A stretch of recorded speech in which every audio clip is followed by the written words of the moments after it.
Max Verstappen has hit the jackpot in Las Vegas, but Norris very much still the safest bet on the table. Welcome back, and I hate myself a little bit more for saying that. I hate those puns. Welcome to the Grid Talk podcast, and today we are reviewing the Las Vegas Grand Prix, and later on we will be previewing the Grand Prix in Qatar next weekend. Also, I'm your host, Tom Horrox, and I'm wrapping all of today's action. With me is Grid Talk's Owain Medford. Hello. Nice casual little two-person pod this morning. It's almost like no one wants to get up at 7 a.m. on a Sunday. Or 4 if you watch the race, yeah. So be sure to check us out on our socials at Grid Talk UK, wherever you can find the @ symbol. And if you're feeling extra generous, please consider supporting us on Patreon for exclusive access and behind-the-scenes content, like our Beyond the Grid Talk podcast with lots of unfiltered takes from lots of people too. Need to do another one of those at some point. I've only done 2 of those. So we're going to get straight into the action then. We've got lots to get through. So Max Verstappen once again doing all the heavy lifting for Red Bull. As a result, the result never looked in doubt, and the one-car team are now comfortably P3 in the Constructors. Has this been his best season? And was there anything that Lando Norris could have done to win this race besides staying on track in Turn 1, obviously? In terms of best season, I don't know. I think it's definitely up there as in terms of sort of debate, just given the fact that he hasn't necessarily had the car very early on, at least, made the changes sort of mid-season that have made it much more competitive. And I think they brought an upgrade at least, or, at least a little bit of finessing to the car for this Grand Prix weekend, whereas I don't believe almost any other team did. So I'm not going to, put the entirety of the success down to that. Obviously, Max Verstappen is, as we know, a great driver. But the fact that he's managed to, pull out wins where they don't, in theory, have the fastest car, and yet just due to the ability to engineer the car and make it work at various different points during this season, we're kind of at the point where we're even talking about Max Verstappen being in the fight for the championship. So I think just given how far away it seemed that Red Bull were in comparison to their usual best, and how far in front it seemed the McLarens, and now we've actually got sort of somewhat of a fight, at least in the Grand Prix, if not the championship. And I think a lot of that is very clearly kind of down to Verstappen, and Verstappen alone. His teammate obviously is not having the same sort of results or performances. In that way, I think that's, it's probably indicative of how good Max Verstappen has been, bearing in mind they have the same equipment. For Lando Norris to have, win the race, obviously, I think making it through Turn 1 would have made it an awful lot more difficult for Verstappen. It just, at least in terms of getting through the opening few corners and holding him up in that way. Once Verstappen was ahead, he did really have, the sort of pick of the bunch when it came to when you wanted to pit, how much pace he wanted to use. Obviously, he had that little bit of a scuffle with George Russell. Well, Russell had sort of, I guess, slightly better tyres, or, was choosing to use his battery or something like that. But beyond that point, I don't think anything Norris would have done seemed to be enough. It really did seem like they were running the car really pretty hard over at McLaren. We had to lift and coast in those last 2 laps and lost, a huge amount of time, 15 seconds or something like that. And I think because of that, you really saw that Norris was pushing flat out. And even then, it didn't seem like, after those pit stops, Norris gets past Russell to sort of try and take the fight to Verstappen. And we didn't really see anything of it. Like the gap got down to 4 and a bit seconds, and then it was increasing again to back to 5 and a bit, and that's kind of where it stayed. I honestly think that Lando Norris, that was as much as he could do. That was the maximum that he could put into this Grand Prix, and it was not enough. I think clearly they were sort of borrowing fuel for from the laps in the later Grand Prix. That's why he had to lift and coast so much and lose so much time. And like I say, it wasn't enough. I think McLaren must have banked on some kind of, a longer VSC or safety car period to even get close to Verstappen. And like I say, there was, without that, there was nothing they could do. And it was Verstappen's from there. Yeah, I'm inclined to agree. I think, like you say, borrowing fuel from the later laps, try and stay within that pit window for the safety car, give Max a decision to make, and then sit behind the safety car for a few laps and get that fuel back again. It's high risk but high reward strategy. But when you've got the gap there to Russell that they had, why not give it a go? I mean, I potentially would have maybe given up the fight a lap or 2 earlier and not had to do quite so much lift and coast at the end there. But he didn't sound too downbeat after the race, and championship could still be settled next weekend. He's got a 30-point lead. Is this a missed opportunity given what he did at the start, or is it relief that the doomsday predictions from idiot podcasters like me were somewhat overblown? I think it's just the case that he's in front, and he's in front comfortably. He can wrap it up in Qatar. Just assuming things go wrong for Piastri and Verstappen at various points during the weekend. And I think, he's kind of seems to be in a comfort zone as well. There were a lot of sort of people sort of saying that Norris hasn't got it. He's, bottling it. He's doesn't have the mentality or the sort of, I guess, mental fortitude to maintain a championship challenge. And the fact is, I think, as he's shown in the last few races, that people are wrong, and you don't win the championship on your first. You win them, obviously it makes a big difference, but you win them on the day, you win it on picking up the most amount of points you can on the days you can't win. And as much as he's got a really great car, he's managed to do that, and he's got into a bit of a role, really. And that has meant that he's now opened up over a Grand Prix worth of points to his teammates. So because of that, I think he's kind of in the position where, you can't take your foot off the gas, metaphorically, but he's very clearly shown, I think, that over the course of the Grand Prix, over the course of this season, that even with, retirements and, being crashed into and, not finishing 2 Grand Prix, whereas I don't believe that Piastri has bar 1, he's been at a deficit and still come out ahead. And he's still 30 points ahead, with 2 Grand Prix and a sprint remaining. So for me, I think that's why you're seeing maybe a more comfortable Lando, because it's going to take some pretty bad luck or poor performances from him to lose this championship now. And I think because of that, he's got, the biggest thing you can have that will take you to championships, which is, continued confidence. And that's what's sustaining him through this. It doesn't matter that he's lost 7 points to Verstappen here, because he's extended his points on his main championship rival, his teammate. And I think that sort of shows that he's not bothered. It's fine. It's, he just needs to manage the gap down to the end of the season, which isn't maybe the best way that people like to see people go racing, but it is ultimately the position he's in. And I'm not going to criticize him for taking it a bit easy. No, and he definitely wasn't taking it easy at the start there. That was a Max Verstappen-esque start, but then he quickly fell into a previous Lando Norris form of just outbraking himself. So it showed that it was nice to see that he was willing to take the fight and is not just going to roll over and let Max win the last 3 races. So that's good. And thank you to Red Bull as well for actually continuing to develop this car and giving us things to talk about at the end of the season there, or as it would have been a little bit on the boring side. But there were other people in the race. There's a really strong performance from Mercedes, although not as strong as we expected. I think a lot of us were expecting Mercedes dominance this weekend, given previous trends. But what could have been for Mercedes had it not been for that slight creep off the line for Antonelli and that steering issue and the excessive graining from George Russell? Yeah, I mean, we were all sort of predicting a really great performance from Mercedes. We thought they'd go well around here, and they did, to be fair. I don't think the performances were sort of, kind of world-beating when it came to Russell, but dealing with the issue, of course, obviously is difficult. And, he managed it fairly well to take home that 3rd place. But I think Antonelli is the one to really watch there. Obviously it was a slight creep off the line, and it is, really marginal. But the fact is the rule is the rule, and he had relative movement when the lights went out, and that's not something that we can, let go unpunished. Otherwise, they'd all be doing it. Let's be honest. Even though it is, kind of inconsequential, but and he got a bad start. It doesn't matter. He was still moving. I think that there's an element, there's an argument to be made that they wouldn't have run the race they did with Antonelli had he not had the penalty. But regardless, they got off the soft tyres early after, I think, running 2 laps and then jumping straight onto the hards. And it would be easy to have, gone too hard on those hards, burn the tyres out, have an issue. But he didn't.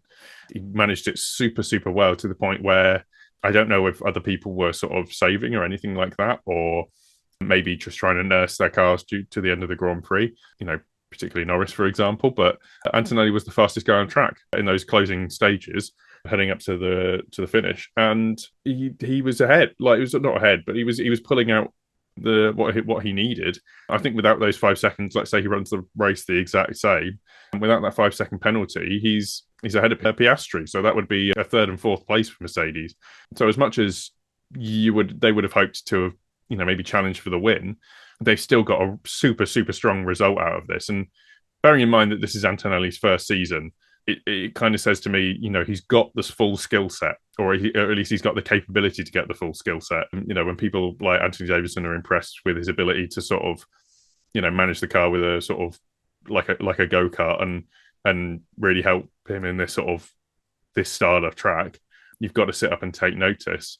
And, he's doing a really great job, and he's just adding experience to his skill set, like being able to take tyres to the end of the Grand Prix far longer than anyone else had run them. So for that, I think to still take a 5th place out of this, given where he started, which was 17th place, I mean, you can't really shake a stick too much at that. That's an incredible performance from Antonelli. And like I say, Russell was pulling out, the sort of consistent performances that we've come to expect from him. So I think Mercedes, this was a great race. Yeah, absolutely. And Toto also something interesting after the race, and I think Jenson Button alluded to it during the race as well. And said I don't think that he was particularly tyre saving. It was more that he was just pushing, but not to the point of wrecking the tyres. And I think that people were getting into that graining phase and then not able to get out of it because he was pushing, but not going absolutely flat chat. He was able to keep those tyres in that window for longer. So, like you say, shows great tyre management, and it may just be a load of circumstances coming together at the right time. But time will tell. But it certainly is it's that standout performance that we were hoping to see from Antonelli at some point this season to show, like you say, that he's got that skill set. So that is really good to see, and I'm glad to see. It was disappointing start of the season for him, and I'm glad to see that it is starting to come good in the second half, and just needs to sort out a few little things, and then I think next season he'll be right there with George Russell. But Oscar Piastri, though, did have a difficult race and is now, certainly in my opinion, pretty much a rank outsider for the championship. He's not been on the podium for what seems like forever. He's not won a race since he took that big championship lead back in Zandvoort. He won't stop believing, though. But realistically, is his fight now in the fight with Max for P2? How disappointing does that sound? I mean, it's got to be bitterly disappointing. I kind of predicted that he would, come good and make it onto the podium in this race, and he just hasn't. And it's been a few weekends now. This is not an isolated result. Something about Oscar Piastri now is not working with that car, or is not able to extract the kind of performance out of it that Lando Norris is.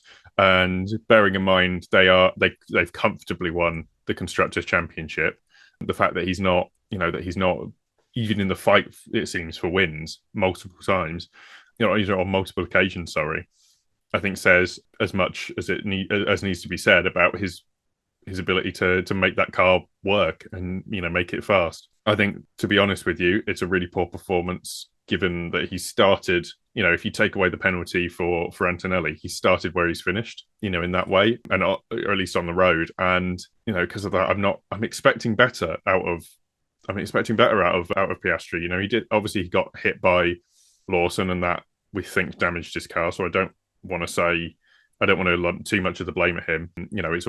Sometimes that can be, that can be the difference. We've heard of slight bits of damage on Lewis Hamilton's car in the past, meaning that he just can't fight for anything.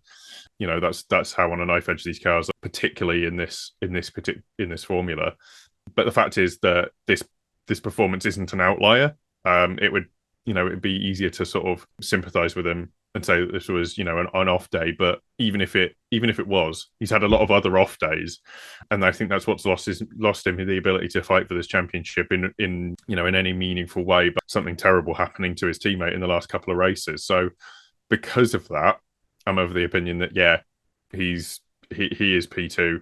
I mean, we've heard of some of his tie-in brands and stuff back home in Australia that have had to change some of the terms of their their promotions, saying you get a free burger if he gets on the podium. He hasn't got on the podium for months, it seems. So because of that, I don't want to sit there and criticize him too much or rag on him too much. But Piastri's not, for me, pulling out anywhere near the kind of performances that he needs to fight for this championship, and that's why he's in P2. Wow, yes, that's really strong words. I do feel as well that he has had a bit of a spell of bad luck in the last few races. You look at qualifying, and I know it looked like he spun in qualifying, but realistically, he only spun because he actually backed off for the yellow flags, and the guy behind him didn't. And then he was trying to avoid a crash. So like without Charles Leclerc falling asleep in Q3, as I said on our chat during qualifying, I feel like he's with Lando's mistake in the last sector of qualifying, in another world, he may have stuck it on pole, or certainly on the front row, or with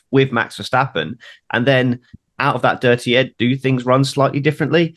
But equally as well, yeah, it's certainly correlating towards a trend now for Piastri, and you do make your own luck, and it certainly is trending in the wrong direction for him. But hopefully, for the sake of the burger eaters in Australia, they can get their free burgers at some point in the next couple of weekends. Next weekend should be a strong race for him. So that will be the acid test, I feel.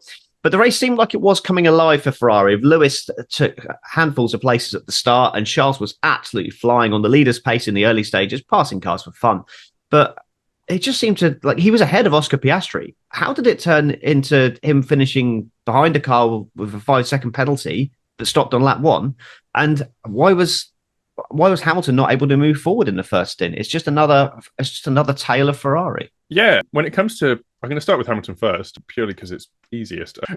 He really, really did pick his way through that opening melee quite well, and that gained him a load of places. Yeah, as you say, he was doing really great to, I think, get up to 12th behind Esteban Ocon. Problem was, from that point onwards, he was in what I would call, or what we've seen at other tracks maybe, be sort of guaranteed DRS overtake range. 0.4 of a second coming off that left-handed, right-angled left-handed corner, which is difficult to sort of say, onto the strip. And that's, a huge passing opportunity, bearing in mind that the cars get up to 220 miles an hour, which is like 355 kilometers an hour.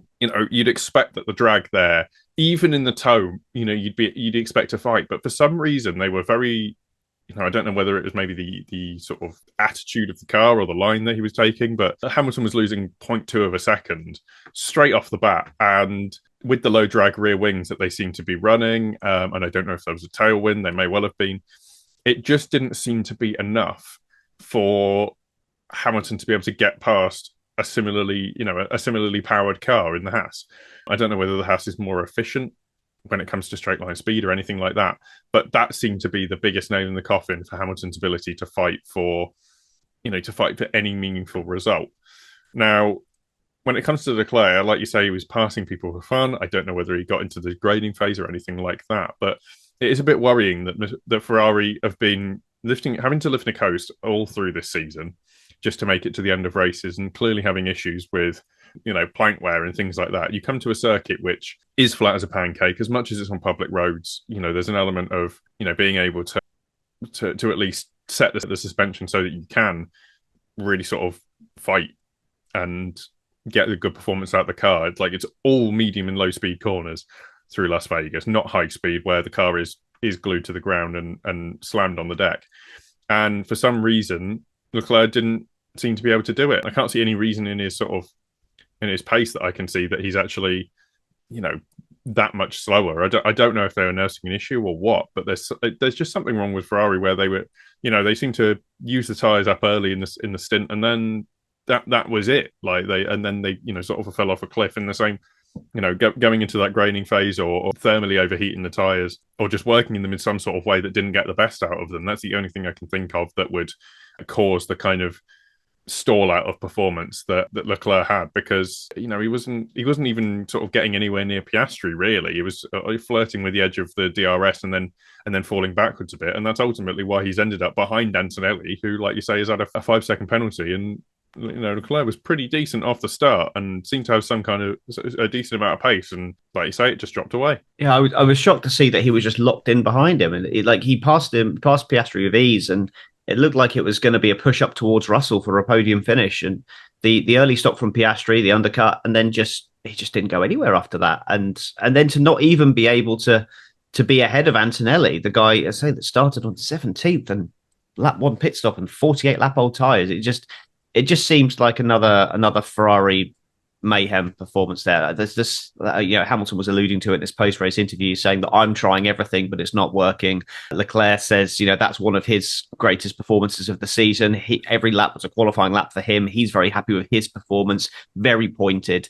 They're not criticizing the team outright, but there's something not right there, definitely. So big changes need to happen for next year, because it's not, you can always raise the question marks, but now when you've had people like Alonso, Hamilton, Leclerc, Vettel, they've all been in that car and they're just not doing the job. So, there's just something not right there. So they definitely need to do something.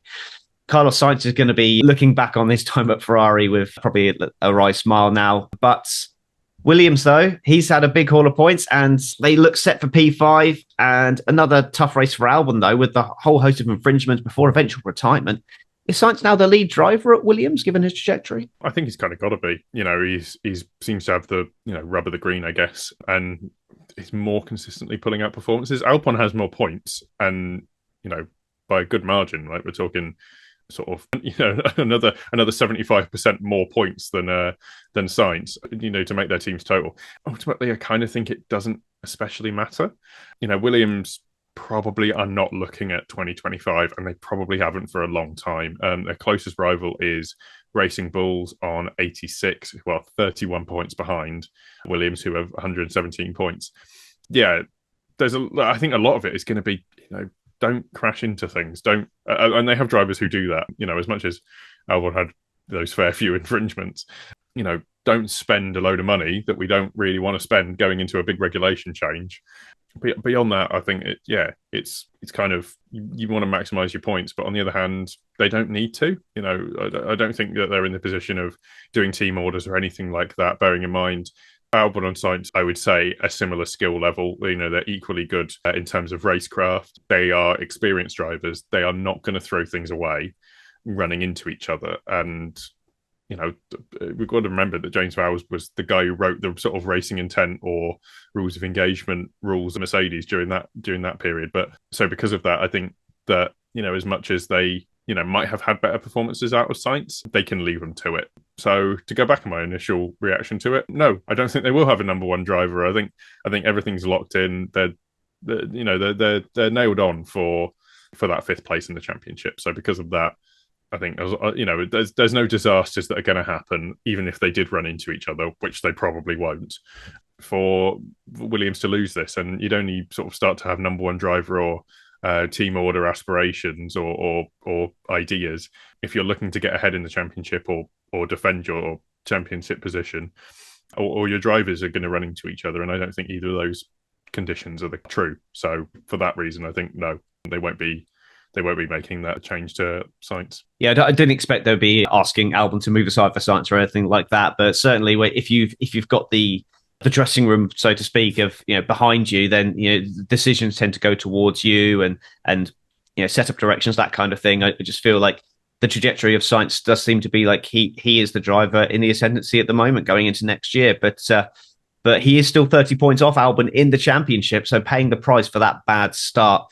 But no points for Haas today, despite an early surge from Behrman, and Hadjar scored a decent finish for RB. Aston's pace from qualifying didn't seem to materialise, and Hulkenberg outpaced Hamilton for P9. So who was the best of the rest for you today? Best of the rest, I gotta say, has got to be, I think it's got to be Hadjar, to be honest with you. Obviously, there were the issues with Aston Martin. They pitted very early compared to, not very early, but a bit earlier than everyone else, and that really didn't come off for them. I think it's very clear that the pace that the Aston Martin has in, when it does come about, is in wet conditions. I don't know if that's just the level of grip they normally have, and therefore their drivers are more used to it. That's a bit of a facetious way to look at it, but yeah, it does sort of even the playing field and allow them to get those better results. And I think it's more a thing of everything lining up for them when they have wet conditions rather than any sort of performance in the car. They haven't been on the boil with this rule set in a long, long time, and I think that clearly the cars that are doing particularly well are the Racing Bulls. So I guess the best of the rest for me is going to be Hadjar, compared to, say, Lawson, who is running into people and ruining other people's races, and then the Alpines, who are just slow. You've got Sauber, and Sauber being decent enough, but I think that this was more of an underperformance by Ferrari than a something to take from Hulkenberg's performance there. Well, you've fulfilled your contractual obligations. You've mentioned Alpine. That's all we need to do for this week in discussing their performance.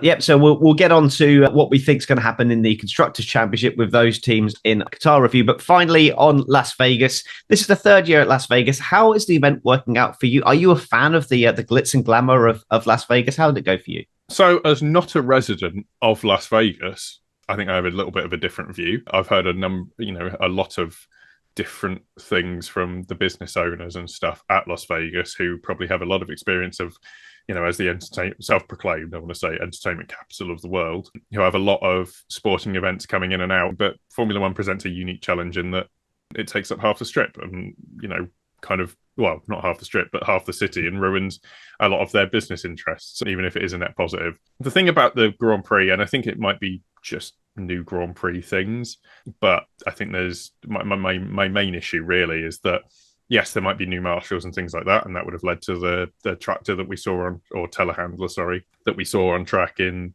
the F1 Academy race. But the other bigger issue is that I felt that decisions took too long to make. There were occasions where, we didn't throw a red flag in qualifying as much as Alex Albon did make it back to the pits.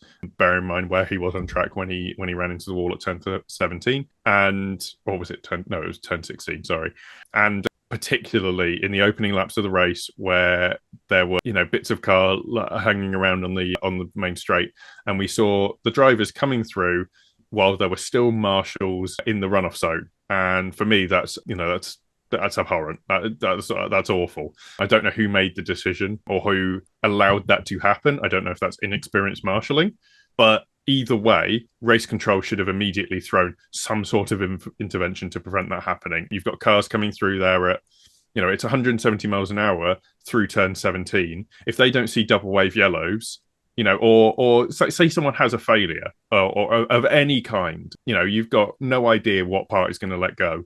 Say a manhole cover comes up. That is a car going in there with no control, and that is going to be horrific. So for me, I think that it was too long to throw VSCs or any kind of safety car, particularly with, as we saw at the end of the back straight down the strip, we saw debris just off the racing line for, it seems like, multiple laps, and cars are ending up there at 300 and something kilometers an hour. If you pop out behind someone to send it up the inside, you're going to hit that, and who knows what's going to happen. I just thought there was unnecessary inaction from race control that led to a much more dangerous situation than we otherwise would have had. And I think it's okay, and I think it's important to be like, no, the safety has to come first, because who knows what would have happened in F1 Academy if someone had hit if one of those drivers had hit the telehandler. Like, I don't want to be morbid or anything, but do I need to bring up Jules Bianchi? Like, and this was in the dry. Like, they're inexperienced drivers. I know that they're, all they have to do is make one wrong decision, and this whole entire circus stops. And that for me was the biggest issue. And I don't necessarily think that it's entirely because safety is the priority. I think that there might be an element for, as you say, the glitz and the glamour, where the show is being made to be more important. Yeah, I mean, it's a slightly cynical opinion of mine as well, but I did see the debris left on the racing line, and it seemed like it was left there until the leaders had gone past the pit entry, so that they didn't encourage people to make a stop under VSC and then make it a boring one-stop race. They cleared the debris and then removed the VSC before anyone was able to take advantage of that situation. For me, if that's a problem, people taking advantage of that situation, do what F2 do. Say you can't stop on the VSC. If the safety is the issue, they seem to allow this to happen when it's good for racing, but then safety seems to take a back seat when it's not good for racing. So I 100% agree with you. I'm glad you brought it up, because it certainly didn't sit well with me. But that is the end of our Las Vegas part of this review, but we do need to talk about driver of the day. Now, Grid Talk's driver of the day was Kimi Antonelli. But who was your driver of the day, Owain? I can't find it within myself to give it to anyone else other than Kimi Antonelli. I think from 17th place with a penalty, a deserved penalty, but a penalty nonetheless, of 5 seconds that, ultimately, blunted his ability to get that fourth place and really sort of handed Piastri a little bit of a more advantageous position going into Qatar and Abu Dhabi. But the thing is, he pulled out an incredible race. As you say, I'm assuming Toto Wolff knows a lot more than we do about Antonelli's tyres, tyre conditioning, things like that. He really did just manage the race to the point where, just staying, as an allegory, like a cyclist staying below that maximum heart rate where you go into lactic acid. Like, it's a marathon, not a sprint, and he managed his pace beautifully to end up in fifth from a 17th place start amongst all the carnage at the start of that race, where he could very easily have been caught up in. So I think, as much as that was an astoundingly good performance from Max Verstappen, I think Antonelli did an outstanding job. Yeah, no, I'm inclined to agree. My rule is normally if you make a mistake in the race, then you can't get driver of the day. And Max Verstappen made no mistakes. But I just think it was such a good performance from Antonelli to overcome that problem that he created for himself. Was, for me, still the FIA. But if, unlike the FIA, you want to be consistent, you can leave us a review on Apple Podcasts, or a 5-star review or a 5-star rating on Spotify as well. Would really help us out and would help us move up the rankings. So please do that if you are able. And if you're not currently subscribed, please subscribe to the channel and consider helping us out on Patreon as well. Would be amazing. But we're looking ahead to Qatar now, and that is next week. What are your memories from the event that's now going to be in its fourth running? What can we expect from a track with interesting characteristics, very much set up for bikes, but the heat and the abrasive nature of the surface does make it for an interesting challenge for the drivers? What can we expect this weekend? Yeah, so obviously new to the calendar, somewhat controversially, but I think it came during COVID, I think, and it's been an interesting track. It rewards 2021 that it came on the calendar, and it rewards sort of high downforce. It's full of medium and high speed corners. As you say, it's built for bikes, so it's narrow, it's twisty.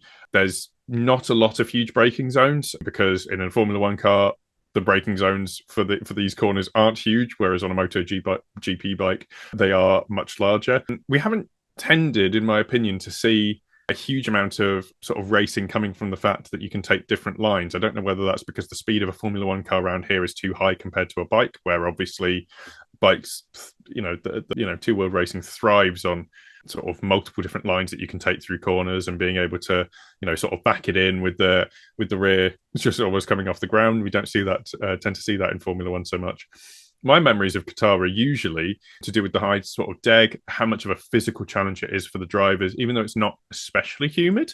It's not the driest place on earth either, and the drivers are constantly working. The wheel is barely straight apart from down the main straight. I think some of the ways the corners are, with this sort of quite long radius corners, does tend to have drivers, when they are trying a little bit of a different line, running into each other. So that normally brings a lot of action. If we remember, Lewis Hamilton foolishly turning in on, I believe, his teammate at the time it was last year, but also the fact that there are stint lengths imposed on the tyres. So I think it's 25 laps and it was 17 before. We should hopefully get a sprint race, which we didn't. We didn't really get an uninterrupted sprint race last year. So that's something that I do remember, and it's something that we're going to see continue very clearly. Pirelli, are worried about the tyres, just with the sort of load that we're going to see, and the thermal characteristics and the abrasion that we see from the surface. So, I think this has the potential to be a great race if we get an uninterrupted sprint that will allow the teams to sort of work things out a little bit, and have the undercut potential, which is sort of, I think, one of the biggest of the year, similar to Bahrain in that way. So, yeah, those are sort of my memories and what I think we can expect with this race at Qatar. Yeah, still very new on the calendar, so not really my only real memories from this race at the moment. It's just Lewis Hamilton crashing into George Russell on turn one, and Oscar Piastri winning the sprint for his first taste of victory in 2023. So that's kind of it for me, really. It's never really come alive for me. But hopefully we'll get a decent race. This track looks like on paper it will be a McLaren stronghold. Do you agree, or do you think who do you think will be in with a shot if it's not McLaren? I mean, if it's not McLaren, I think that we have to look at Red Bull. I think, honestly, my theory is that, and I've said this for a fair while now, I don't think that Red Bull are going to be particularly performant in 2026. as much as as people get annoyed about when the engine formula changes and it's just who's got the best engine, I think that Red Bull having to design their own power units, yes, with Ford's help, is going to be not a recipe for disaster, but I think that's going to be a huge challenge for them to be able to get their heads round, as much as they've had, as much as they bought the IP and things like that and hired aggressively. I'd love to be proved wrong, but I think maybe it looks like, given the upgrade path that Red Bull are using for this car, I think that this is their focus. This is what they're going for. And just because they're normally so good at extracting performance with this car, despite that little blip that they had mid-season, ultimately I think that they're gunning for this, and I think that they will see Max Verstappen sort of pull out a great performance. Now, when it comes to any other teams, I'd have to say I think Mercedes have a chance, just due to the flatness of the circuit. Again, it's Qatar. It's not known for its mountains, so I think that we're gonna see them do well. They seem to be well when they can run the car low. And I'll be honest with you, I don't envisage, for example, a strong performance from Ferrari. I think that this particular track is going to be one of their worst. McLaren obviously are going to do well, I think, bearing in mind their car's characteristics for medium and high speed corners. But those seem to be sort of strengths. So because of that, I think that this is going to be a strong weekend for McLaren, Mercedes. Yeah, McLaren, Mercedes, and Red Bull.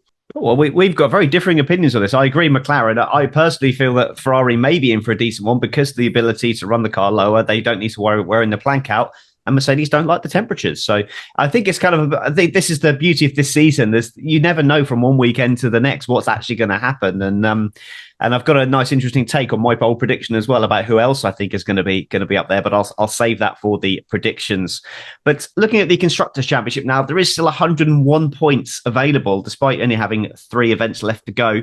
And there is a sprint thrown in as well, included in that. So Ferrari are now 20 points off the Red Bull's one-car team. Mercedes are a further 32 points up the road.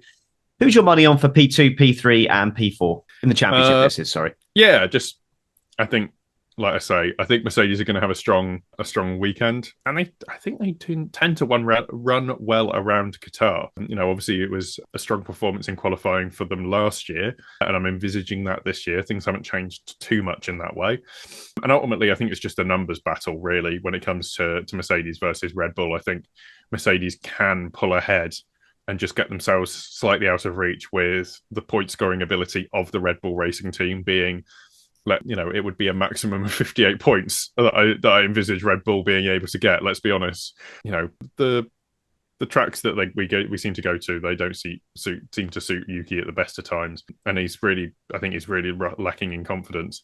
When it comes to Ferrari, I don't personally think that they're going to do so well here, so I don't see them making up that 20-point gap on Max Verstappen. I really think that he's going to have quite a strong performance, as I've said. So I don't think Ferrari, I think because they've got to, be under heavy load for such a long time, as much as, yes, it is flat, but they, to really extract the best out of the car, you do have to be running it on the deck. And, for Ferrari, and because of that, and I think because they'll be constantly running into the issue of, going through corners and having to nurse plank wear, I don't think they're going to have as strong a weekend. No, fair enough. Absolutely. It certainly seems to be kind of as you were in that championship battle. I can't see Ferrari closing that 20-point gap unless Lewis can really match Charles' pace and then Ferrari actually improve. So I think you're probably correct in that. But looking slightly further back, we've already mentioned that we think Williams are nailed on for that 5th place. Again, with just 2 events remaining there, we've got 6th in the championship is now separated by 22 points. It's slightly more spread out now. There's 22 points separating Racing Bulls from Sauber, who are in 9th. Who's your money on and why? My money for 6th place is still on Racing Bulls. I think they've been the most performant when we've gone through the last couple of Grand Prix, and I think that's going to continue. I don't think Aston Martin have the speed or the point scoring ability in either driver really to do particularly well here. And to be perfectly honest, I think 14 points is too much of a gap to make up given the points that they're likely to get. If we take out the top sort of 6 positions, there's not a lot of points left, and that would take a really high point scoring round from both Aston Martin drivers to overcome the Racing Bulls points gap. I think it's a lot more sort of, what's the word, up for debate. It's up in the air, between Haas and Aston Martin. And I think Haas are probably going to edge it. I think Aston Martin are not, they don't seem to be particularly good. They need wet conditions, they need low grip conditions. And to be perfectly honest with you, we're not going to have that in Qatar, unless a sort of, some freak weather storm that we do get sort of around this time of year. So there's hope for it, but I wouldn't put money on it. And when it comes to Sauber, I think Sauber are locked in. And I think, Haas's only ability is to get up to 7th. So yeah, I think it's going to be Racing Bulls, Haas, Aston Martin, Sauber, and then Alpine mathematically can't go anywhere. So, or even if they can, they're not going to. Let's be honest. Yeah, you've just doubled our Alpine mentions in this podcast, so I'm very unhappy with you now for that. Mathematically they can, but they are 42 points back. They're not going to get 42 points when they've only managed 22 in the previous 22 rounds. They're averaging 1 point a race, which, to be honest, is more than I thought they were averaging. Let's do some predictions then. So, what's your predictions going to be for the race? We need pole position, sprint winner, podium, and a bold prediction, please. Right. Okay. So I'm going to go with sprint winner first. I'm going to weekend order. Sprint winner for me, I think, is, I kind of want to just see this championship fight. I want to see what happens. So, yes, that is completely clouding my judgment. I'm going to go with Max Verstappen as the sprint winner. I'm going to go for him on pole. I think it's the kind of circuit that suits him best. And I think he's going to take another sort of lights to flag win, really. And I really do think, well, obviously, sorry, not like... another lights to flag win, not talking about Vegas. In second, I'm going to have to go with Norris. I think he's really got the sort of bit between his teeth. He seems to be performing so well. And he's, like I say, I think he's in the comfort zone. And then third place, I'm going to go with Antonelli. I think that, again, this sort of track seems to suit him. He seems to be growing in confidence, and I think he's going to do a great job. My bold prediction is I think we're going to see a double points finish by Racing Bulls. You know what? I think I'm going to go with they're going to be within 20 points of Williams by the end of this weekend. That's what I'm going with. Very specific bold prediction, that. So very good. So mine's quite boring, actually. I'm going for a Lando Norris trifecta, pole, sprint win, and race win. The top three, basically the Brazil situation there. So he will secure the championship because I can't watch the race live, and good things happen to Lando when I can't watch the race live. So that's my prediction. Oscar Piastri is going to come home in second place with McLaren, with Max Verstappen rounding out the podium. And my bold prediction is going to be an Aston Martin in the top 5. So I'm saying an Aston Martin because you never know. Stop clock is right twice a day. Lance Stroll could potentially get a top 5 because Fernando Alonso is not the man he used to be. But I just feel Aston Martin are going to be competitive with the high downforce nature of this track. So that's my bold prediction. We have seen there is some breaking news, and rather than releasing and being incredibly out of date, let's jump onto the breaking news, Owain. What has happened? So, hot off the press, we have the skidwear of car numbers 81 and 04, which is Lando Norris and Oscar Piastri, not respectively, because I got the numbers which mixed up the wrong way round, but it has been checked on the rearmost skid block, and in accordance with the sort of team legality documents and the technical directive available in the technical rules. The measured thickness was less than 9 millimeters on both cars. Just for a quick refresher, they have a 10 millimeter skid and plank that they bolt to the car at the start of every single Grand Prix, and they have a tolerance of 10 millimeters plus or minus 1 millimeter. So they can go down to 9 millimeters, have 1 millimeter of plank wear during the entire Grand Prix, and therefore being lower means your car is illegal. We have seen both Ferraris, I think, picked up for this earlier this season. That was a double disqualification in that case, and maybe that would explain why Lando Norris was also not fuel saving, but backing off and lifting and coasting so much at the end of the race. I don't know whether, that's just, that could be an insult to injury thing, but that has completely sort of changed the championship in a way. So all of our predictions about wrapping up the championship are now out of date. Looking at it, that means that Lando Norris will lose 18 points. This is an automatic disqualification as for breaching the technical rules, and Piastri will lose those 12 points. So I don't know how those affect the sort of permutations, but it promotes everyone up 2 places who is below Oscar Piastri, and puts it as a 2-3 on the podium for the Mercedes. Leclerc jumps up to Yeah, sorry. No, I think you know what the easiest way to say it is that this is a double podium for the Mercedes with Russell in second and Antonelli in third, assuming that there are no other disqualifications. Then Leclerc is fourth, Sainz is fifth, Hadjar sixth, Hulkenberg seventh, Hamilton eighth, Ocon ninth, Behrman 10th. So they will get that's a double points finish for Haas. Then we have Alonso 11th, Tsunoda 12th, Gasly 13th, Lawson 14th, Colapinto 15th.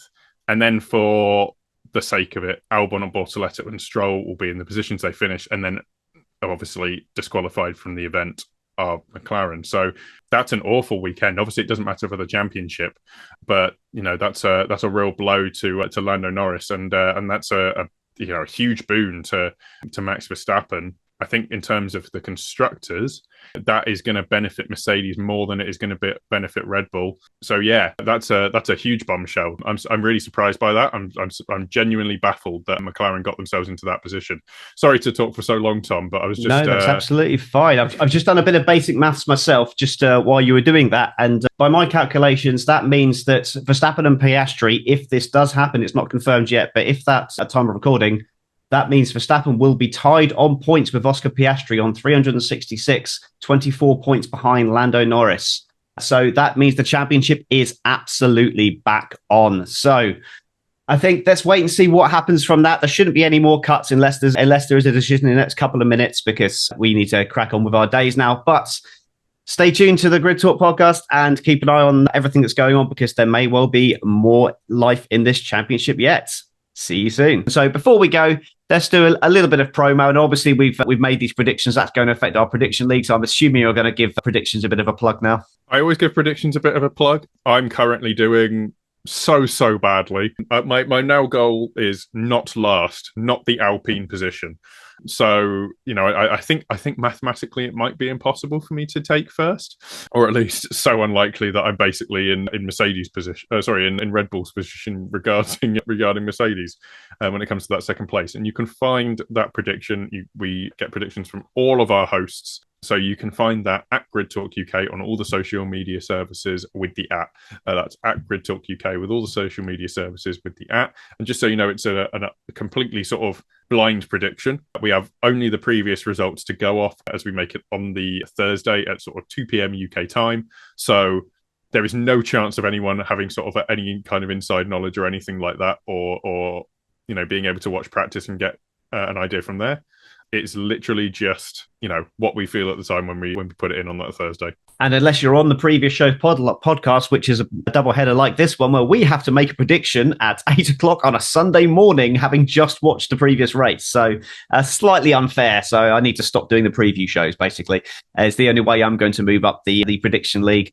But thank you very much for that. I appreciate doing all the heavy lifting today, Owain. You've had to talk an awful lot today, and I appreciate that. But for now, then, Grid Talk is available on YouTube as well as Amazon Fire, Spotify, Apple Music, Verbal, and Pocket Cast. Just search for Formula One Grid Talk for our back catalogue of shows with previews, reactions, race reviews, interviews.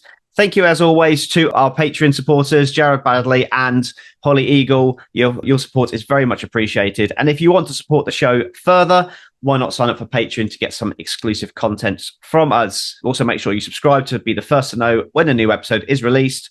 And we will see you next weekend for the Qatar Grand Prix. Thank you very much for listening to the Grid Talk podcast, and goodbye.